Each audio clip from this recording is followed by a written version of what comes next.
Guys, ito ang aking nilutong pansit malabon. Ibinabad ko ito overnight. Pagkatapos kinabukasan, inihanda ko na ang mga sangkap niya. Iginisa ko siya sa bawang, sibuyas, giniling. Nilagyan ko ng patis at konting pamintang durog. Sinangkot tsaka ang giniling guys. Pagkatapos nilagyan ko ito ng atsuete. Nilagyan ko ito ng konting tubig para inilagay ko na ang gulay niya guys.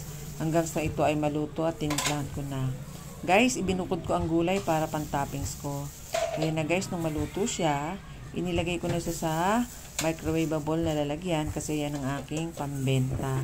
Nilagyan ko ng toppings, nilagyan ko ng itlog, hipon, at saka yung mga gulay. Guys, ayan na ang finished product niya. Nung ito ay lumamig, tinakpan ko.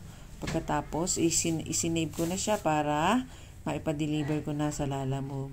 Na-pick up na siya guys. Maraming salamat sa mga bumibili sa akin palagi, sa mga umu-order. Thanks for watching guys.